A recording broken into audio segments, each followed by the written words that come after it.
తెలుగు ప్రజలందరికీ, దేశ ప్రజలందరికీ, ప్రతి ఒక్కరికి పేరు పేరున విశ్వావసు నామ తెలుగు సంవత్సరాది ఉగాది పర్వదిన శుభాకాంక్షలు. అలాగే రేపు రంజాన్ దినానికి సంబంధించి కూడా ఇస్లాంని పాటిస్తున్న ప్రతి ఒక్కరికి నా హృదయపూర్వక శుభాకాంక్షలు తెలియజేసుకుంటున్నాను. ఈ జీరో పావర్టీ P4 పాలసీ కార్యక్రమానికి ఇక్కడికి వచ్చినప్పుడు ఒకటే ఆలోచిస్తూ ఉన్నాను. సరిగ్గా సంవత్సరం క్రితం గౌరవ ముఖ్యమంత్రి శ్రీ నారా చంద్రబాబు నాయుడు గారు, నేను ఇక్కడ అమరావతిలో ఒక కార్యక్రమంలో పాల్గొన్న ఎలక్షన్స్ ముందు, ఆ రోజు వారికి ఉన్న ఆకాంక్ష కానీ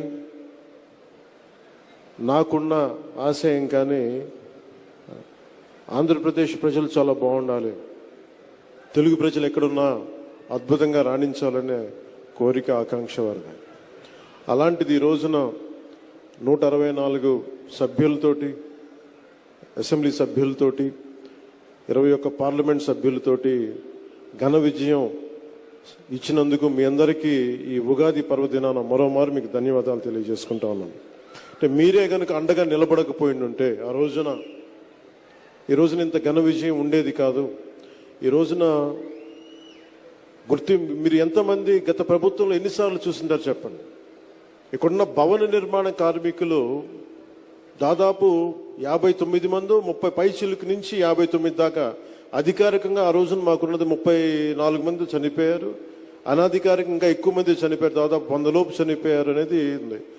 అలాంటి భవన నిర్మాణ కార్మికుల్ని ఇబ్బంది పాలు చేసిన ప్రభుత్వం అదైతే, ఈ రోజున భవన నిర్మాణ కార్మికుల్ని వేదిక పైన కూర్చోబెట్టి మీకు కష్టం ఏంటి చెప్పు అని చెప్పి ఒక బలమైన, ఒక అనుభవశీలైన ఒక ముఖ్యమంత్రి ఆధ్వర్యంలో రాష్ట్రం ఎలా ఉంటుందో ఆ ప్రభుత్వానికి, ఈ కూటమి ప్రభుత్వానికి నిదర్శనం. నేను 2014 నుంచి కూడా నేను ఎందుకు ఏమి ఆశించకుండా గౌరవ ముఖ్యమంత్రి శ్రీ నారా చంద్రబాబు నాయుడు గారికి మద్దతు ఇచ్చాను 2014 నుంచి. అంటే మన దగ్గర సత్తా లేనప్పుడు, అది ప్రజలకి ఉపయోగపడే సత్తా కానీ, బలం కానీ, సమర్థత, తెలివితేటలు, ప్రతిభ ఒక నాయకుల దగ్గర ఉన్నప్పుడు అది ఓట్లు చీలకుండా అది ఇస్తే అది ప్రజలకి బలం అవుద్దని 2014 నుంచి నేను అదే పని చేశాను. 2024 కూడా ఎందుకు ఇంత బలంగా ఉన్నానంటే, ఆయనే గనక ఈ రోజున అధికారంలో గనక ముఖ్యమంత్రిగా లేకపోయి ఉంటే ఈ రోజున P4 పాలసీ, జీరో పావర్టీ బయటకు వచ్చేది కాదు. ఈ రోజున అప్పుల్లో కూరుకుపోతున్న రాష్ట్రాన్ని దిశానిర్దేశం చేస్తే దాన్ని బయటపడగి వేయగలిగే సత్తా ఉన్న శక్తి సరిపోయేది ఇంకెవరికీ కాదు. అందుకని మనస్ఫూర్తిగా కూటమికి, ఎన్డీఏ కూటమి నాయకులుగా, తెలుగుదేశం జాతీయ పార్టీ అధ్యక్షులుగా సమర్థవంతంగా కష్టాల్లో ఉన్న రాష్ట్రాన్ని మా అందరికీ మార్గదర్శకత్వం వహిస్తూ ముందుని నడిపిస్తున్న శ్రీ గౌరవనీయులు శ్రీ ముఖ్యమంత్రి శ్రీ నారా చంద్రబాబు నాయుడు గారికి ప్రత్యేకంగా ధన్యవాదాలు, కృతజ్ఞతలు, నమస్కారాలు తెలియజేసుకున్నాను. ప్రపంచవ్యాప్తంగా ఉన్న తెలుగు ప్రజలందరికీ, ప్రతి ఒక్కరికి ఉగాది పర్వదిన శుభాకాంక్షలు తెలియజేసుకున్నాను. మీకు కూడా.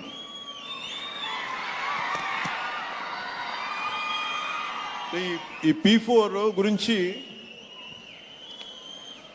నాకేమనిపిస్తుంటే, P4 అంటే డబ్బులు ఇచ్చేయడం, అందరికీ ఒక ఆలోచన ఉంటుందేమో. P4 అనేది చాలా చాలా కీలకమైంది.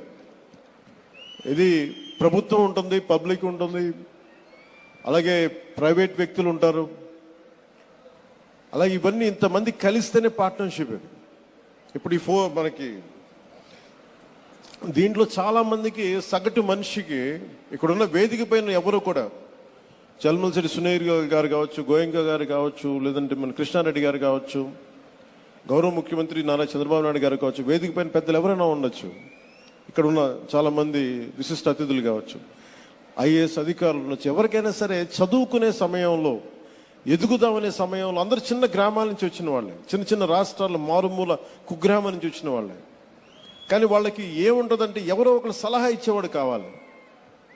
ఏదైనా నాకు అవుదాం, ఏదన్నా నా జీవితం మెరుగుపడాలి అంటే సలహాలు ఇచ్చేవాళ్ళు కావాలి. అది ఒకసారి మాట అవ్వచ్చు, లేదంటే ఒకసారి ఒక చిన్నపాటి ధన సహాయం కావచ్చు, లేదంటే చిన్నపాటి ఒక మాట సహాయం కావచ్చు.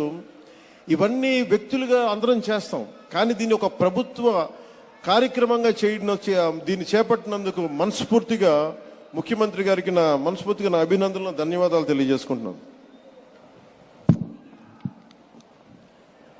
ఈ ఉగాది మన రాష్ట్ర అభివృద్ధిలో ఒక చారిత్రాత్మక రోజుగా నిలిచిపోతుంది. స్వర్ణాంధ్రప్రదేశ్ 2047 లక్ష్యాన్ని చేరుకునే దిశగా పేదరికాన్ని పూర్తిగా నిర్మూలించేందుకు జీరో పావర్టీ P4 పాలసీ అనే ఈ గొప్ప కార్యక్రమాన్ని ప్రారంభిస్తున్నందుకు మనస్ఫూర్తిగా ధన్యవాదాలు తెలియజేస్తున్నాను. దేశం మొత్తం గౌరవ ప్రధాని శ్రీ నరేంద్ర మోదీ గారి నేతృత్వంలో వికసిత్ భారత్ 2047 లక్ష్యాన్ని సాధించే దిశగా ముందుకు సాగుతుండగా, అదే దిశలో గౌరవ ముఖ్యమంత్రి శ్రీ నారా చంద్రబాబు నాయుడు గారి నేతృత్వంలో మన రాష్ట్రం స్వర్ణ ఆంధ్రప్రదేశ్గా రూపుదిద్దుకుంటుంది. ముఖ్యంగా 10 సూత్రాలు ఒక ముఖ్యమైన సూత్రంగా జీరో పావర్టీ నెరవేర్చేందుకు ఈ P4 పాలసీ అమలులోకి వచ్చింది. P4 public private people partnership అంటే ప్రభుత్వం, ప్రైవేట్ రంగం, ప్రజలు కలిసి పనిచేయటం. సామాజికంగా అంటే చాలాసార్లు సమాజంలో ఉన్నత స్థాయికి వెళ్ళిపోయి వీళ్ళు కింద వ్యక్తులకి, వర్గాలకి ఏమి చేయరు అని ఉంటుంది. ఎప్పుడు చేస్తూ ఉంటారు, కానీ ఏ ప్రభుత్వం కూడా ఇంత బలంగా ఎప్పుడు పూనుకోలేదు, చేసిన దాఖలాలు కూడా లేవు. వ్యక్తులు చేస్తుండొచ్చేమో, కానీ దీనిని ఒక ప్రభుత్వం నుంచి ఇలాంటి పథకానికి శ్రీకారం చుట్టినందుకు మనస్ఫూర్తిగా శ్రీ గౌరవ ముఖ్యమంత్రి శ్రీ నారా చంద్రబాబు నాయుడు గారికి మనస్ఫూర్తిగా వారికి హ్యాట్స్ ఆఫ్ తెలియజేస్తాను. ఎందుకంటే 90s అంటే ఒక నాయకుడు, ఒక పొలిటికల్ లీడర్ వచ్చే ఎన్నికల గురించి ఆలోచిస్తాడు, కానీ ఒక నాయకుడు, ఒక నిజమైన ఒక విజనరీ లీడరు వచ్చే తరం కోసం ఆలోచిస్తారు. అలాంటి వచ్చే తరం కోసం ఆలోచించగలిగే నాయకులే కాబట్టి ఈ రోజున గౌరవ ముఖ్యమంత్రి శ్రీ నారా చంద్రబాబు నాయుడు గారు వెంట మేమందరం ఎందుకున్నామంటే ఒక తరం కోసం ఆలోచించగలిగే వ్యక్తి. ఇప్పుడు ఒక తరం కాదు, 2-3 తరాల కోసం ఆలోచించే వ్యక్తిగా ఉన్నాం. అందుకని వేదిక పైన ఇక్కడున్న ఈ బంగారు కుటుంబం, ఈ పాలసీకి ఉన్న వాళ్ళందరూ చూడండి, చిన్నపిల్లలందరూ ఇంకా ఇంటర్ చదువుకుంటున్నారు. వీళ్ళందరికీ నాకు పరిస్థితి బాగలేదు, కానీ నా బిడ్డల పరిస్థితి బాగుండాలని ఏ తండ్రికైనా ఏ తల్లికైనా ఉంటుంది. వారికి ఎలాంటి చేయూతనివ్వాలి, ఎలాంటి సలహాలు ఇవ్వాలి, కొన్నిసార్లు ఆర్థికంగా కావచ్చు, కొన్నిసార్లు ప్రత్యేకమైన పరిస్థితులు కావచ్చు, ఏమిస్తే బాగుంటుంది అనేది ఈ నలుగురు కలిసి మనకి అటు ప్రభుత్వం తరపు నుంచి, అటు ప్రైవేట్ రంగం నుంచి, అటు ప్రజలు కలిసి పనిచేయటం, ఇది చాలా చాలా ఒక గ్రేట్ ఇనిషియేటివ్ మనస్ఫూర్తిగా. అది అంటే దాదాపు 1,70,000,000 మందిని ఈ కుటుంబాలని విశ్లేషిస్తే దాంట్లో 1,28,00,000 కుటుంబాలని దీని ప్రాథమిక మన జాబితా తయారు చేస్తే దీని నుంచి 30 లక్షల కుటుంబాలని ఎంపిక చేసి గ్రామ సభల ద్వారా దీన్ని నిర్ధారిస్తున్నారు. అలాగే అన్యాయంగా ఈ పథకాలకు లేకుండా తొలగించబడిన కుటుంబాలను గుర్తించి అన్ని సవరణలు చేసేందుకు ప్రత్యేకంగా ప్రణాళికను రూపొందించారు. తుది జాబితాలో 28 లక్షల కుటుంబాలను, మొదటి జాబితాలో తుది జాబితాలో 28 లక్షల కుటుంబాలని ఎంపిక చేస్తాం. దాంట్లో భాగంగానే ఈ రోజున మన ముందున్న వేదిక పైన ఉన్న ఈ బంగారు కుటుంబం రిసైపెన్స్. ఎవరైనా సరే ఎన్టీ రామారావు, మన నందమూరి ఎన్టీ రామారావు గారి దగ్గర నుంచి కానీ ఎవరైనా సరే కింద స్థాయి నుంచి వచ్చారు.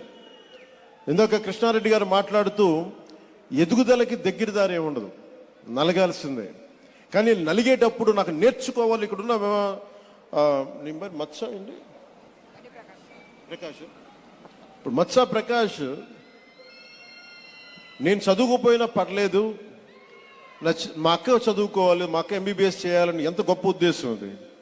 కానీ ముఖ్యమంత్రి గారు ఆలోచిస్తుంది, నువ్వు కూడా నలిగిపోకూడదు, నువ్వు త్యాగం చేయాల్సిన అవసరం లేదు, నీకు మేము అండగా ఉంటాం, నీకు అండగా ఉండటానికి మేము ఆలోచిస్తున్నాం అనేది ఒక సదుద్దేశంతో చేపట్టిన కార్యక్రమం. వారి నాన్నగారు కూడా నా బిడ్డలకి నేను ఏం చేయగలను తపన పడుతుంటే, ఈ రోజున ప్రభుత్వం వస్తుంటే ఎవరికైనా సరే ఇబ్బందుల్లో ఉన్న కుటుంబాలకి చిన్న ఆశ కావాలి. మేము ఉన్నామని ఒక చిన్నపాటి ధైర్యం, చిన్నపాటి ఆశ కల్పిస్తే ఎంతకు ఎదుగైనా ఎదుగుతారు. నేను కూడా నేర్చుకోవాలనుకుంటున్నప్పుడు చెప్పేవాళ్ళు ఎవరన్నా లేరే, మనకి తెలివితేటలు మరి ఇట్లా ఇల్లురా అని చెప్పేవాళ్ళు ఎవరు లేరే అంటే, ఆ రోజున కనుక మనకి ఎదిగే వయసులో సరైన మార్గనిర్దేశం అంటే దిశానిర్దేశం చేయగలిగే వ్యక్తులుంటే చాలా అద్భుతమైన ఫలితాలు సాధించగలం.